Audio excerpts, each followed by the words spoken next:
Hello friends, target toward selection में आपका स्वागत है। अगर मेरा चैनल अभी तक आपने सब्सक्राइब नहीं किया तो चैनल को सब्सक्राइब कर लीजिए। देखिए, ग्रुप थ्योरी की मैंने वीडियो बहुत सारी डाली हुई है, जिसमें मैंने 4 से 5 वीडियो ऑब्जेक्टिव की डाली है, यानी कि एमसीक्यू की डाली है, और एक वीडियो मैंने साइक्लिक ग्रुप की डाली है कि कैसे उससे जनरेटर निकालते हैं, कैसे उनको सॉल्व करते हैं। आज मैं जो आपको बताने आई हूँ, एक छोटी छोटी चीजें होती है एग्जाम में हम बहुत गलत करते हैं, चाहे वो हम सेमी ग्रुप से रिलेटेड बात करें, ग्रुप से करें, अबिलियन ग्रुप से करें। तो आज मैं उन्हें छोटी चीजों को ही समझाने आई हूँ, क्योंकि अगर हमारा बेस क्लियर नहीं होता तो हम आगे की चीजें सॉल्व नहीं कर पाते।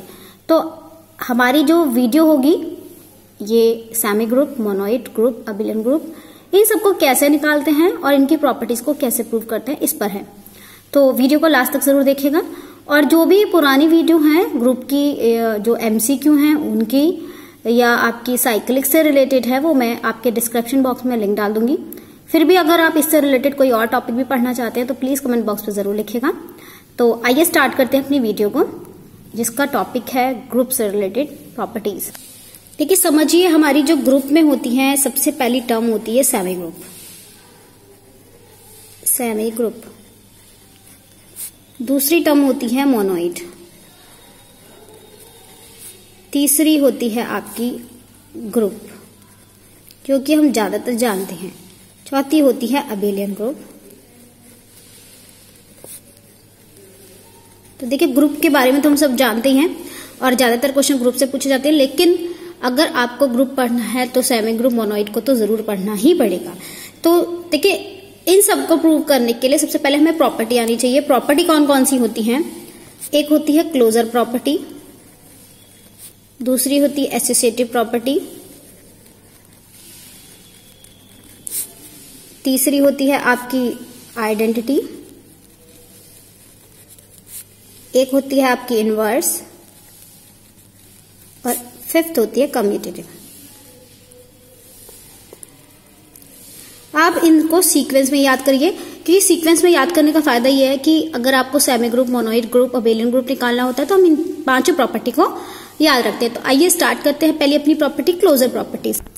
तो पहले पढ़ते हैं हम क्लोजर प्रॉपर्टी।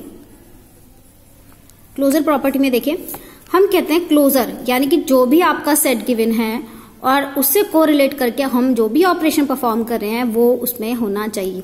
फॉर एग्जाम्पल, मैं ये कहती हूं, अगर मेरा ए एलिमेंट जो है वो आइडेंटिटी एलिमेंट में बिलोंग कर रहा है, बी हमारा आइडेंटिटी एलिमेंट में बिलोंग कर रहा है, तो अगर सपोज कर हमने ऑपरेशन प्लस लिया यानी कि एडिशन लिया, तो उनका सम भी आइडेंटिटी एलिमेंट में बिलोंग करना चाहिए। This is called the closure property. और अच्छी तरीके से समझाती हूँ। सपोज करो हमने एक ले लिया, पर एक इंटीजर का सेट ले लिया हमने। इंटीजर का सेट यानी कि सॉन -7, -6, -5, -4, -3, -2, -1, 0, 1, 2, 3 सॉन। अब मैंने ए एक वैल्यू ले ली जो कि इंटीजर में बिलोंग करती है -4, बी एक वैल्यू ले ली -3। हम एडिशन का ऑपरेशन परफॉर्म कर रहे हैं, a प्लस बी यानी कि -4, -3। देखिए, आइए -7, ये -7 क्या इस सेट में बिलोंग कर रहा है? यस, ऑब्वियसली ये आपका बिलोंग कर रहा है -7 इसमें। अब देखिए, अगर मैंने, तो मैं कह सकती हूँ ये आइडेंटिटी एलिमेंट, क्लोजर प्रॉपर्टी इसके लिए प्रूव कर रही है। अब एक एग्जाम्पल और लेते हैं। सपोज करो हमारा सेट केवल यही था, -4, -3, -2, -1, 0, 1, 2, 3 एंड 4। सपोज करो ये हमारा सेट है। हम कह रहे हैं हमारा A बिलोंग कर रहा है -4, B है -3, तो A plus B is equal to -7 आया है। तो क्या ये एलिमेंट इस सेट में बिलोंग कर रहा है? ऑब्वियसली नॉट, इसमें कर ही नहीं रहा है। तो जब इसमें ये इसका ऑपरेशन परफॉर्म नहीं करेगा, that's mean we can say this addition operation does not exist the closure property. यानी कि अगर जो ऑपरेशन परफॉर्म करके आंसर आया है वो उस सेट में बिलोंग नहीं करता, तो दैट्स मीन वो क्लोजर प्रॉपर्टी को प्रूव नहीं करता है। आप याद रखिएगा, जो भी आप सेट में से कोई भी एलिमेंट ले रहे हैं और ऑपरेशन परफॉर्म करने के बाद उसका आंसर उस सेट में से नहीं बनता, दैट्स मीन वो क्लोजर प्रॉपर्टी को प्रूव नहीं करता। ये होती है क्लोजर प्रॉपर्टी। इसी क्लोजर प्रॉपर्टी में हम एक एग्जाम्पल लेते हैं कि सपोज करो A हमारा रेशनल नंबर है, B हमारा रेशनल नंबर है, तो जो A स्टार B है यानी कि AB/2 ये भी रेशनल में होगा, क्योंकि दोनों के बीच ऑपरेशन परफॉर्म है। ये हमारी थी क्लोजर प्रॉपर्टी सिंपल वे में, ये फर्स्ट प्रॉपर्टी थी। अब हम आते हैं सेकेंड प्रॉपर्टी पे, यानी कि एसोसिएटिव प्रॉपर्टी पर। एसोसिएटिव, इसको भी आप ध्यान से समझिएगा। हम कह रहे हैं कि A star B star C is equal to A star B star C, where A, B, C belongs to कोई भी सेट में, कोई भी सेट में कर रहे हैं, इंटीजर में जो भी है। प्लस के केस में ऑपरेशन होगा तो A plus B plus C is equal to A plus B plus C। अब देखिए ये दोनों केस में है, मैं आपको माइनस के केस में और डिवीजन के केस में भी बताऊंगी। तो इसका तो आप करके बताएंगे, मैं ऊपर वाला निकाल के दिखाऊंगी। सपोज करो A की वैल्यू हो गई 4, B की वैल्यू हो गई 3, C की वैल्यू हो गई 2। तो देखिए इस ऑपरेशन को परफॉर्म करके दिखा रहे हैं, यानी कि 4 इंटू 3 इंटू 2, राइट पोर्शन लीजिए, 4 इंटू 3 इंटू 2। तो देखिए पोर्शन में क्या हुआ, 4 इंटू 6 इक्वल टू 12 इंटू 2, यानी कि 24 इक्वल टू 24 बराबर आ गए। That's mean associative property prove हो गई। अब आप प्लस के केस में मुझे करके दिखाएंगे। मैं आपको ये भी बताना चाहती हूँ एसोसिएटिव प्रॉपर्टी जो होती है वो माइनस यानी कि सब्ट्रैक्शन और डिवीजन के केस में वेरी नहीं करती है, क्योंकि कई बार एग्जाम में ये पूछा जाता है क्या सब्ट्रैक्शन केस में एसोसिएटिव प्रॉपर्टी वेरी करती है या नहीं करती। जी नहीं करती है। तो देखिए मैं एक सब्ट्रैक्शन का भी निकाल के दिखा देती हूँ एग्जाम्पल कि वेरी कैसे नहीं करती। A minus B minus C is equal to A minus B minus C. A की वैल्यू है 4, 3 minus 2 is equal to 4 minus 3 minus के 2। 4 minus 1 is equal to 1 minus 2, यानी कि 3 इज इक्वल टू माइनस 1। क्या ये बराबर आई? नहीं आई बराबर। दैट्स मीन डिवीजन के केस में और जो सब्ट्रैक्शन के केस में ये वैरी नहीं करती। तो आपके लिए दो काम हैं, आप कमेंट बॉक्स पे जरूर निकाल के देखिएगा, एक डिवीजन का केस और एक प्लस का केस, क्या दोनों में वेरी करती हैं, एक पे वेरी करती है एक में नहीं करती, या दोनों में वेरी नहीं करती। ये आपका वर्क है। अब देखिए इसी के बिहाफ पर हम एक नेक्स्ट निकालते हैं, थर्ड पर ही। ये देखिए कॉमन एग्जाम्पल होते हैं, जैसे अभी मैंने A प्लस बी का रेशनल का दिखाया, तो ये मैं नेक्स्ट वीडियो में लूंगी, 2 से 4 एग्जाम्पल लूंगी, उसमें कैसे आइडेंटिटी एलिमेंट निकालते हैं, कैसे इनवर्स निकालते हैं। क्योंकि चाहे आपका TGT का एग्जाम हो, PGT का एग्जाम हो या कोई भी अदर एग्जाम हो, आपके ये क्वेश्चन आते ही आते हैं। ये आपको नेक्स्ट वीडियो में देखने को मिलेंगे। तो प्लीज आज की वीडियो तो देखेंगे ही, नेक्स्ट वीडियो जरूर देखिएगा। उसमें मैं इन जनरल जितने भी प्रॉब्लम्स होंगी, सेमी ग्रुप, ग्रुप, मोनोइड, इनसे रिलेटेड क्वेश्चंस को कराऊंगी। ठीक है, यानी कि उसको कैसे निकालते हैं। अब थर्ड प्रॉपर्टी आती है आपकी आइडेंटिटी। अब थर्ड प्रॉपर्टी है आपकी आइडेंटिटी, यानी कि आइडेंटिटी में हम कैसे निकालेंगे। देखिए आइडेंटिटी क्या होती है, अपनी पहचान। अगर हम इन जनरल बात करें, आइडेंटिटी क्या होती है, अपनी पहचान। हम अपनी पहचान तब रखते हैं जब हम खुद जैसे हैं वैसे ही रहें। यानी कि सपोज करो कोई एक A वैल्यू है, उसको वैसा ही बनाना है, यानी कि आइडेंटिटी बिल्कुल वही होना चाहिए, सिमिलर होना चाहिए। तो हम क्या करते हैं, एक प्रॉपर्टी लेते हैं A into E is equal to A, A into E is equal to A, यानी कि मल्टीप्लिकेशन के ऑपरेशन में हम ऐसा क्या रखें कि वापस वही आ जाए। तो अगर सपोज करो मैं E की वैल्यू 1 रखती हूं, तो आप देखिए A into 1 is equal to, अगर हम 1 को A से गुणा करेंगे या मल्टीप्लाई करेंगे तो आंसर A आ जाएगा। आगे आपका राइट साइड, यानी कि हम कह सकते हैं मल्टीप्लिकेशन के केस में आइडेंटिटी एलिमेंट क्या हुआ, 1 हुआ। इसी तरीके से हम प्लस के केस में देखते हैं A plus E is equal to A। क्या ऐसी E की वैल्यू रखे कि वापस A आ जाए। देखिए अगर मैं 1 रखती हूं, आप देख रहे हैं लेफ्ट साइड और राइट साइड बिल्कुल बराबर नहीं आई। अब हम क्या रखते हैं, ऐसी वैल्यू रखें यहां पर कि जो A आंसर आ जाए। तो आप जानते हैं 0 में अगर कुछ भी जोड़ो वही का वही आंसर आ जाता है। यानी कि अगर मैं A प्लस 0 कर दूं तो आंसर आ जाएगा A। That's mean we can say 0 is the identity element in the case of addition and 1 is the identity element in the case of multiplication. That's mean जब हम एडिशन की बात करते हैं तो 0 हमारा आइडेंटिटी एलिमेंट हुआ। याद रखिएगा अगर आप आइडेंटिटी एलिमेंट नहीं निकालना नहीं जानते हैं तो इनवर्स आप बिल्कुल भी नहीं निकाल सकते हैं।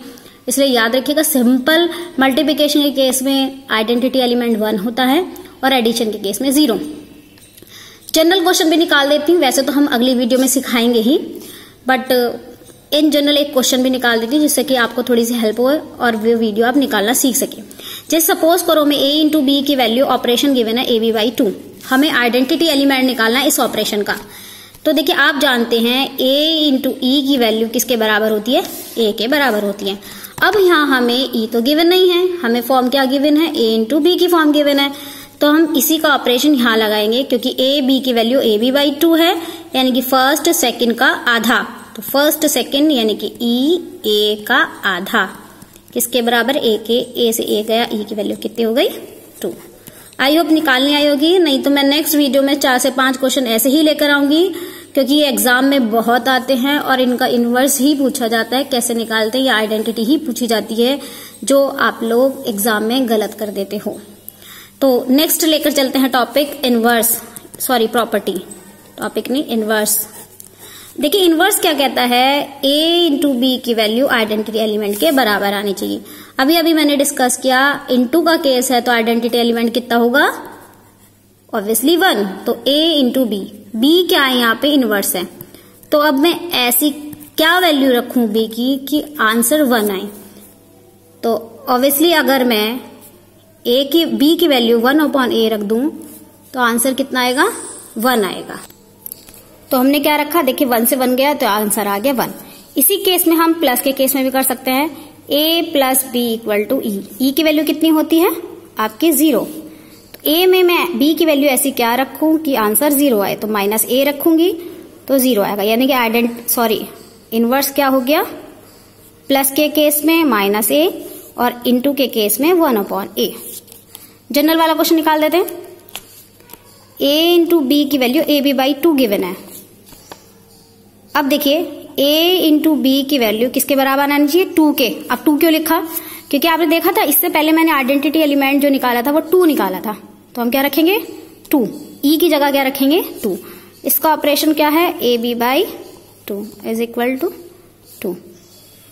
तो ये ab/2 यानी कि b की वैल्यू आप क्या निकालोगे, 4/a। आंसर आ गया 4/a। देख सकते हैं ab का ऑपरेशन ab/2 हुआ और 2 आपका आइडेंटिटी एलिमेंट हो तो b की वैल्यू कितनी हो गई, 4/a। अब लास्ट प्रॉपर्टी आती है कम्यूटेटिव प्रॉपर्टी। सिंपल सी है, a और b की वैल्यू ba के बराबर आनी चाहिए, लाइक 4 इंटू 3 की वैल्यू 3 इंटू 4 आनी चाहिए, बराबर है, तो ऑब्वियसली कम्यूटेटिव लॉ है। अब देखिए ये मैंने 4-5 प्रॉपर्टी सीख ली, अब हम आते हैं मेन टॉपिक पर। मैंने स्टार्टिंग में डिस्कस किया था semi group, monoid group, abelian group. अब हम ये कहते हैं हमने जो 5 प्रॉपर्टी सीखी है निकालनी, अगर आप इसमें 1+2 प्रूव करोगे तो होगी आपकी सेमी ग्रुप। सपोज करो आपसे सेमी ग्रुप प्रूव करने के लिए कहते हैं तो आप 1 और 2 प्रॉपर्टी प्रूव करोगे। मोनोइड को कहते हैं तो 1+2+3 प्रॉपर्टी प्रूव करोगे। ग्रुप के लिए बात करते हैं तो 1+2+3+4 प्रॉपर्टी प्रूव करोगे। और अगर आपसे अबेलियन ग्रुप कहता है तो 1+2+3+4 अब प्रॉपर्टी, अब +5 प्रॉपर्टी। यानी कि कहने का मतलब क्या है, closure plus associative is called the semi group, closure associative identity monoid, closure associative identity inverse, 4 property यानी कि group, closure associative identity inverse plus commutative, this called the abelian group. कभी कभी हम इसका नाम कम्यूटेटिव ग्रुप भी रख देते हैं। क्यों? क्योंकि हम केवल एक प्रॉपर्टी प्रूव करा रहे हैं ग्रुप के साथ लगाकर, जिसे कहते हैं हम कम्यूटेटिव, यानी कम्यूटेटिव ग्रुप।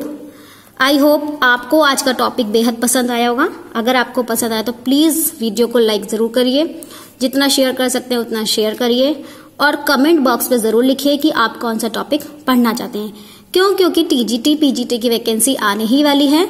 अब हमने क्लासेस स्टार्ट कर दी हैं टीजीटी पीजीटी से रिलेटेड, और जो टॉपिक सबसे ज्यादा आते हैं हम सबसे पहले उन्हें ही कवर कराएंगे और क्लासेस भी लेंगे। जो आपको टॉपिक पढ़ना है कमेंट बॉक्स पे लिखिए, मैं उससे रिलेटेड वीडियो जरूर बनाऊंगी। तो अगली वीडियो के साथ, यानी कि जो ये क्वेश्चंस आते हैं AB/2, A+B/2, A+B - AB वाले, इनके साथ वीडियो लेकर आएंगे। तब तक के लिए thank you so much. Video को जरूर लाइक करिए, सब्सक्राइब करिए और चैनल को देखते रहिएगा। Thank you so much.